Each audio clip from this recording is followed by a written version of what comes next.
Bonjour, bonjour. Aujourd'hui, je fais cette vidéo avec vous pour attirer votre attention sur un certain nombre de faits lorsqu'on veut entreprendre. Surtout lorsqu'on va entreprendre en Afrique. Il faut savoir une chose qui est claire. Nos traditions nous suivent. Je vous ai dit, il y a des choses qu'on peut modifier, il y a des choses qu'on subit et des choses qu'on ne peut pas modifier. Et je voudrais attirer votre attention sur des faits bien précis. Vous devez savoir une chose, j'étais en train de dire tout à l'heure, vous devez savoir une chose, c'est que quand vous allez entreprendre en Afrique, vous devez connaître vos traditions et connaître le comportement des personnes qui sont dans l'environnement où vous voulez entreprendre, où vous voulez investir. Je vais partir de deux exemples. Je vous ai dit, cette vidéo sera intitulée entrepreneuriat, occultisme, peut-être sorcellerie, peut-être aussi exotérisme, bref, tout ça. Vous devez comprendre pourquoi, quel est le lien entre tout ça. En Afrique, parfois, on peut vous tuer pour rien. C'est-à-dire, vous pouvez perdre votre vie pour rien. Lorsque vous entreprenez et que vous commencez à gagner de l'argent, imaginez un peu, vous écrivez un livre. Prenons un cas simple. Les personnes ont l'habitude de vous voir, vous êtes pauvre. Vous montez, vous leur demandez 100 francs. Peut-être, supposons que vous écriviez un livre et que votre livre sorte best-seller. Ces gens ne comprennent pas que vous avez écrit un livre et que ce livre peut être vendu. Si on vend votre livre à 10 €, un exemple simple, et qu'on se retrouve en train de vendre, par exemple, 1000 exemplaires, vous retrouvez avec 10 000 €. Et 10 000 € au niveau du Cameroun, c'est autour de 6,5 millions, 6 500 000 francs. Et 6 500 000 francs, c'est déjà beaucoup d'argent. Et parfois même pour rien, pour une somme qui est plus faible que ça, vous pouvez perdre votre vie. Pourquoi? Parce que ici, au Cameroun particulièrement, et particulièrement dans la région de l'Ouest, il y a un phénomène qui se vit. C'est par exemple le phénomène du Famla. Famla signifie en langage local vieux village. Et ce terme qu'on utilise, vieux village, c'est le nom d'un quartier à Bafoussam. C'est un quartier de Bafoussam, particulièrement le quartier Famla, c'est-à-dire un vieux village, un vieux lieu d'habitation. Et vous pouvez imaginer, lorsqu'on parle de Famla, dans l'imaginaire populaire, c'est que c'est un endroit où peut-être ces personnes qui se trouvent dans certaines associations un peu compliquées, des associations peut-être de sorcellerie ou de groupes, des personnes qui pratiquent peut-être de la magie ou de la sorcellerie, ou bien par exemple des personnes qui font des choses peu ordinaires qu'on n'a pas l'habitude de faire. Ces personnes-là, par exemple, ce que vous devez savoir, c'est que ces personnes-là partent dans ces vieux villages, donc prennent des personnes qui vont aller travailler pour elles dans ces vieux villages. C'est-à-dire, dans l'imaginaire populaire, on pense que, ou bien, pas même l'imaginaire populaire, certaines personnes pensent que lorsqu'on prend quelqu'un dans le Famla, c'est-à-dire, on vous prend avant que, lorsque vous êtes jeune, vous êtes vigoureux, vous êtes travailleur, vous êtes une personne aimée, et c'est dans les réunions ou les associations qu'on prend souvent des personnes qui vont aller travailler. Et on dit Famla parce que dans l'imaginaire populaire, comme je disais tout à l'heure, ces personnes-là pas travailler là-bas, donc on les retrouve là-bas. C'est comme une ville des morts vivants, ou une ville où on est esclave, où on fait de l'esclavage, c'est-à-dire une personne qui est vivante sur terre va aller dans l'autre monde. Or, l'autre monde là se trouve dans notre monde-ci. Donc nous trouvons exactement dans le même monde. Mais le problème, c'est que ceux qui sont assujettis à ce phénomène-là, vous les voyez, vous ne pouvez pas imaginer qu'ils ne sont pas dans le même monde que vous. Ils sont dans un monde parallèle, ils sont esclaves. Ils travaillent, mais l'argent, vous allez voir par exemple, ils n'auront jamais l'argent. Ils travaillent tous les temps, vous les voyez travailler, ils travaillent comme ça pour leur patron, c'est-à-dire pour les personnes qui les ont vendus. C'est de l'esclavage mystique, si on peut dire comme ça. Donc, lorsque, d'habitude, selon ce que ces gens-là disent, il faut comprendre que, au niveau, par exemple, lorsque peut-être c'est souvent des coups de maladie. C'est souvent, par exemple, des accidents. C'est souvent, par exemple, des phénomènes bizarres qui occasionnent la mort de l'esclave. C'est-à-dire la personne qui va aller servir d'esclave. Et très souvent, selon le même principe, c'est qu'on doit remettre beaucoup d'argent à, ou bien des titres, ou des phénomènes, la personne doit avoir du pouvoir à celui qui, par exemple, a vendu, c'est-à-dire au vendeur, c'est-à-dire à l'homme qu'on accuse d'être dans le Famla ou dans ces groupes mystiques. Et qu'est-ce qui va se passer? Ce qui va se produire, c'est qu'il y aura d'abord une mort parfois violente et rapide. Il y aura une décomposition, une putréfaction très rapide de la personne qui a été vendue.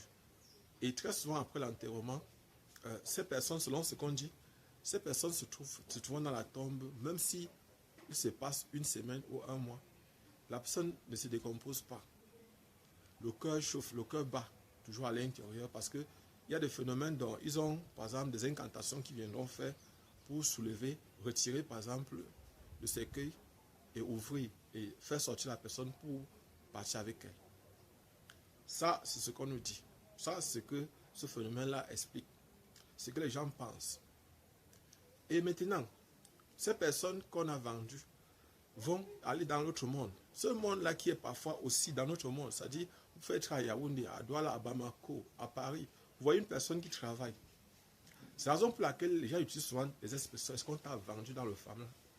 Parce que lorsqu'on vend une personne dans le Famla, n'est-ce pas, cette personne-là travaille et elle ne voit jamais l'argent. Donc lorsque vous allez entreprendre, vous serez parfois confondu avec ces personnes qui vendent les autres pour gagner de l'argent. Et il y a peut-être dans la société, il y a des personnes qui sont là pour encourager ces genres de choses, ces genres de pensées. C'est-à-dire qui donnent l'impression qu'on ne peut pas travailler et gagner de l'argent. Que si une personne a de l'argent, ou bien un jeune ou une vieille personne dans la société a de l'argent, c'est qu'elle a dû vendre une personne. Et si vous avez la malchance que pendant que vous entreprenez, il y a des morts, il y a des malades, il y a des problèmes dans la famille, il y a de fortes chances que vous soyez accusé d'être complice ou que vous soyez accusé de liquider ou bien de vendre une personne pour pouvoir gagner de l'argent dans le Famla. Ça, c'est un côté. Maintenant, de l'autre côté, mais je vais expliquer un autre phénomène, c'est quels sont les gens qui sont capables donc de détecter qu'une personne a été vendue ou pas. Il y a des personnes dans la société, particulièrement à l'ouest, surtout dans la zone Bamileke, et parfois dans le nord-ouest aussi, c'est-à-dire les cultures des Grassfields, qui sont dans la spiritualité locale, qui sont des personnes qui ont été choisies de façon, peut-être, sont les divins, sont les ancêtres qui les choisissent, et qui sont comme des intermédiaires entre ici et l'au-delà. Ces personnes sont là pour dire, ils sont obligés de le faire, parce que ce n'est pas eux qui choisissent de le faire, ce n'est pas eux. Ce sont les gens de l'au-delà, c'est-à-dire les ancêtres qui choisissent et qui les poussent à parler. Ils vous voient, ils vous accostent, bonjour monsieur, bonjour, ils vous donnent des nouvelles. Ici à Bafoussam ou à l'ouest, de façon générale, on les appelle les Kamsi.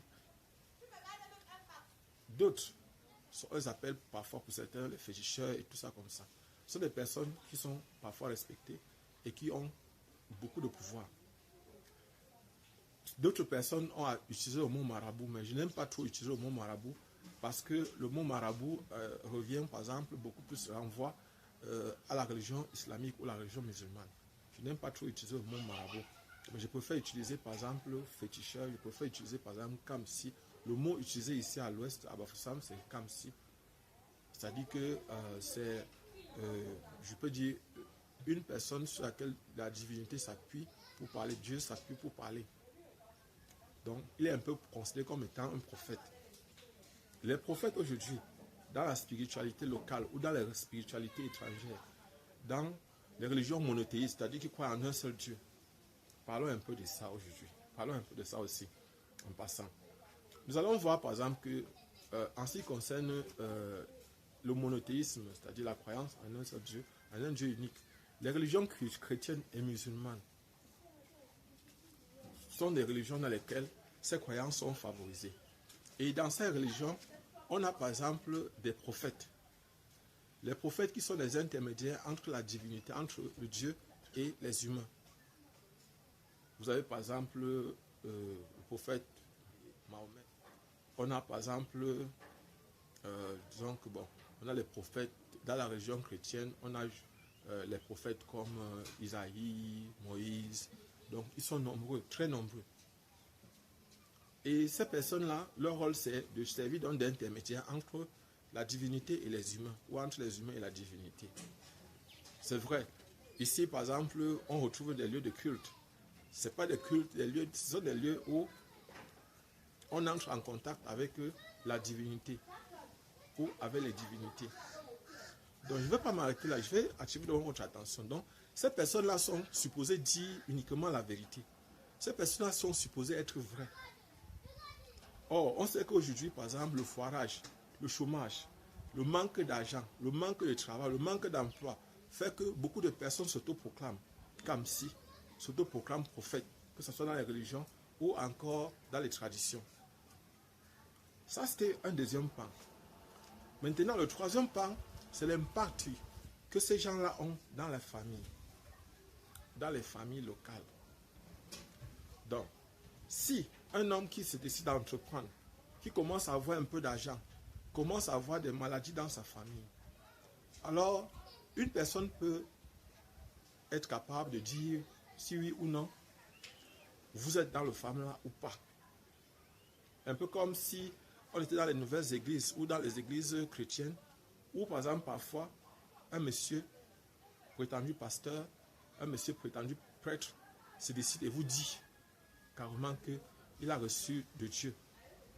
C'est Dieu qui lui a parlé et Dieu lui a dit que, Dieu lui a révélé que vous êtes comme ça, c'est-à-dire vous ne savez pas sur quelle base cette personne s'appuie pour vous parler. C'est vrai, il est possible que ce soit vrai, il est possible que ce soit faux. Mais personnellement, je voudrais attirer votre attention sur ce phénomène-là. Parce que ce phénomène-là occasionne beaucoup de morts, beaucoup de destruction. Je vais vous raconter jusqu'à la fin. Donc, quel est l'impact donc que ces phénomènes-là ont sur les familles? Donc, dès lors qu'un homme est soupçonné ou une femme est soupçonnée, alors ces gens-là, c'est-à-dire ces Kamsi ou ces prophètes, vont venir maintenant prendre les enfants. Et c'est la même chose avec certains prêtres ou bien certains pasteurs qui disent qu'ils sont exorcistes et qui vont par exemple prendre des personnes qui travaillent déjà, qui vont les couper de leur famille et qui vont... C'est-à-dire le processus, le principe est exactement le même. Que ce soit dans les traditions locales que par exemple dans les traditions chrétiennes ou monothéistes. Et voilà donc, si on soupçonne donc un monsieur ou un jeune enfant, un jeune gars est entré là-dedans, on peut aller jusqu'à son empoisonnement. Je vais vous expliquer pourquoi. Si vous êtes le mari d'une femme et vous avez des enfants avec elle, et que ce Kamsi-là, quand on a moins de palus, au lieu d'amener l'enfant à l'hôpital, on cherche d'abord à savoir est-ce que c'est la tradition, est-ce que par exemple, qu'est-ce que Dieu dit de ça? Au lieu d'amener la personne, c'est-à-dire qu'elle est malade, qui a une simple, peut-être parfois un simple palud, au lieu de l'amener à l'hôpital, on soupçonne d'abord, on part d'abord voir celle-là. Et on lui donne beaucoup d'argent parfois. Pour qu'elle choisisse quelqu'un qui a un peu d'argent. Et dise que c'est lui qui veut vous tuer. Lorsqu'on dit déjà ça, c'est-à-dire, c'est vrai, c'est possible, peut-être que c'est vrai, peut-être que c'est possible que ce soit vrai ou que ce soit faux. Mais personnellement, je ne veux pas vous cacher, je n'y crois pas tellement. Parce que lorsqu'une personne est malade, elle doit aller à l'hôpital, faire des examens, on doit voir si elle est malade ou pas. Et voilà donc maintenant que lorsque on vous soupçonne d'être dans le femme-là, c'est-à-dire sorcier, alors qu'est-ce qui va se passer? On va aller donc blinder les enfants. La femme va se blinder, va se protéger, elle va blinder ses enfants. Et si vous tombez malade, vous, l'homme, vous êtes mort parce qu'on va vous isoler. Ici, tu as le principe qu'on sait déjà dans la Bible. Vous vous souvenez de Jonas. Mieux vaut qu'un seul meure que tout le monde meurt. Ce principe-là que Jonas, lorsque par exemple on a envoyé Jonas à Ninive, aller donner des informations, Jonas ne voulait pas partir. Et c'est comme ça que dans la barque dans laquelle il se trouvait, on va faire un tirage au sort. Parce qu'il y a par exemple, il y avait des grands vents qui soufflaient et puis la mer était en mouvement. Et on avait l'impression que Dieu était fâché, que Dieu était en colère. Et c'est comme ça donc qu'ils vont tirer au sort la personne qu'il faut jeter dans l'eau. Ils disent mieux vaut qu'un seul meure que nous tous meurent. Et c'est la même chose qu'on a fait pour tuer Jésus. C'est le même phénomène qu'on a utilisé pour tuer Jésus. Mieux vaut qu'un seul meure et que les autres soient sauvés. mieux vaut faire mourir une seule personne que tout le monde. Et c'est sur ce principe-là qu'on s'appuie pour très souvent finir. Donc si vous êtes l'homme et que vous êtes malade, c'est fini. Si on soupçonne que vous êtes sorcier, ou bien les Kamsi ou les prophètes, ces prophètes ont dit que vous êtes sorcier, vous êtes cuit. Votre femme ne va pas vous préparer à manger. Vos enfants ne viendront pas vous rendre visite. Elle-même ne viendra pas. Parfois, si les membres de votre famille soupçonnent la même chose, à la fin même, ils vont finir par vous empoisonner, c'est-à-dire vous tuer. Parce qu'ils auront peur que vous pouvez vendre leurs enfants, vous pouvez envoyer les enfants. Et si vous avez la malchance qu'un enfant meurt, 2 enfants, c'est fini. Ils vont tout faire pour finir avec vous. Avec parfois ces faux prophètes, des faux prophètes, c'est-à-dire des personnes qui veulent rester avec votre femme, qui viennent par exemple raconter des tas de choses pour créer des conflits entre les individus.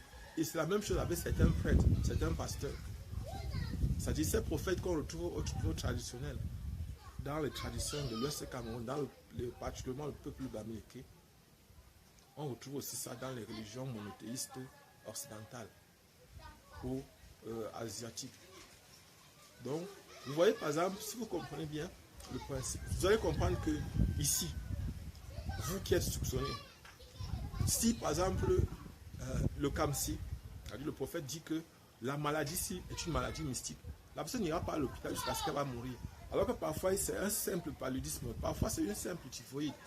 Avec quelques injections, vous êtes guéri. Mais on ne va pas aller à l'hôpital. Une personne a une blessure, elle peut pas aller voir par exemple ces gens-là.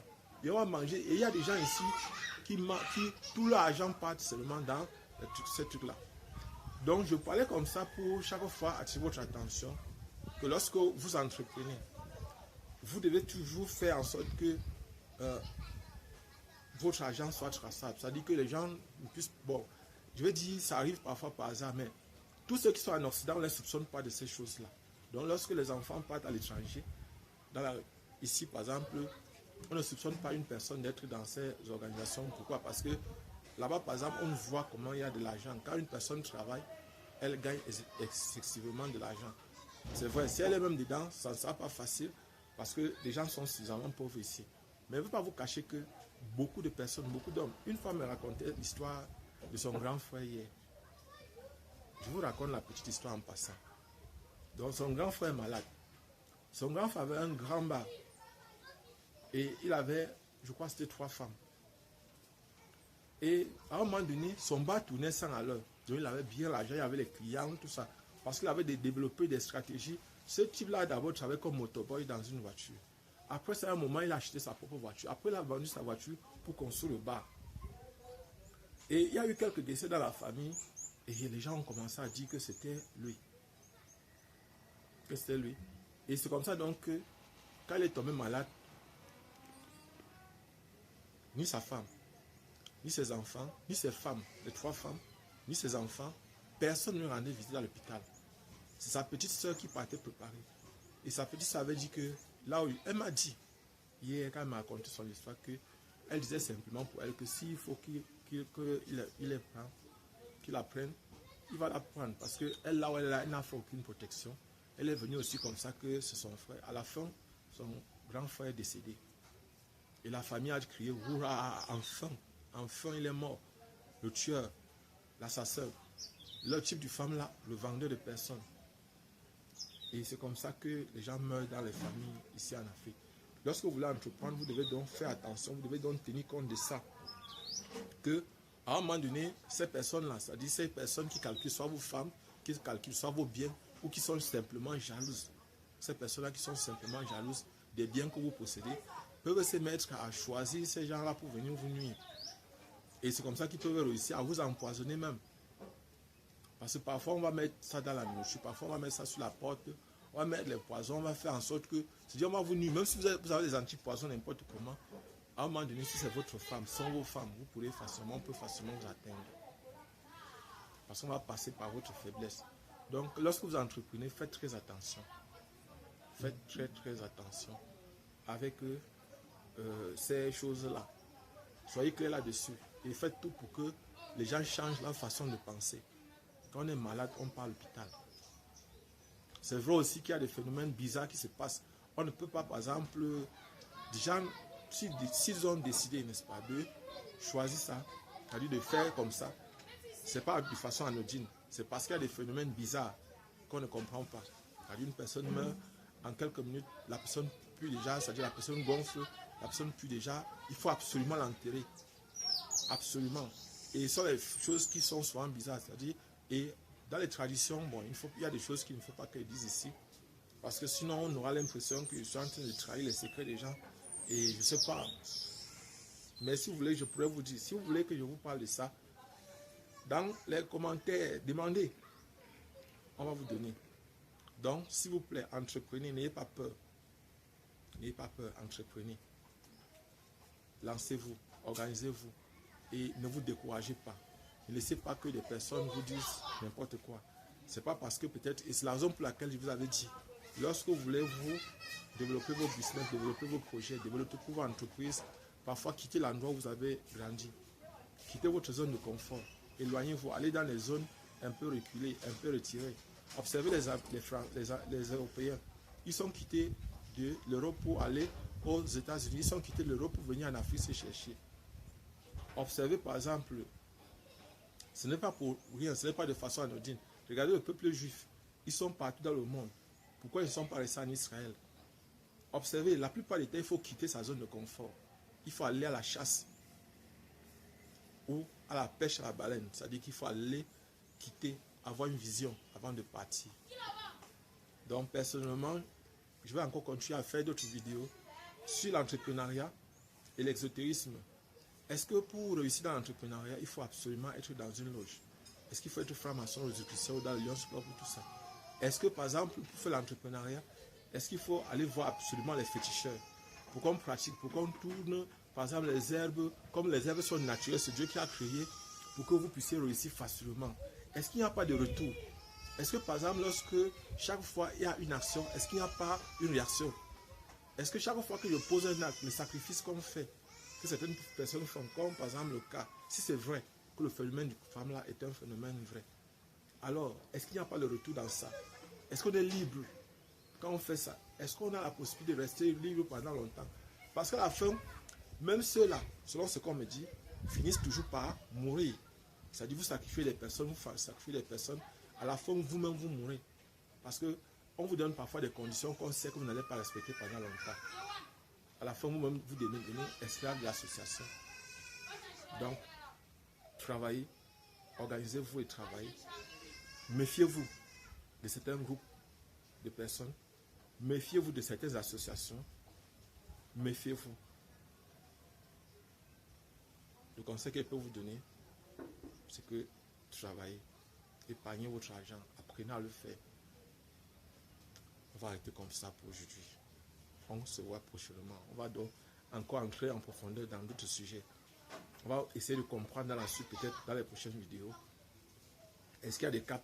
Je vais vous raconter les cas que les gens racontent ici aussi. Abonnez-vous, partagez la vidéo le maximum possible. Je suis Job Kamdem du groupe de compétition Nabla à Yaoundé au Cameroun. On se voit prochainement. Ciao.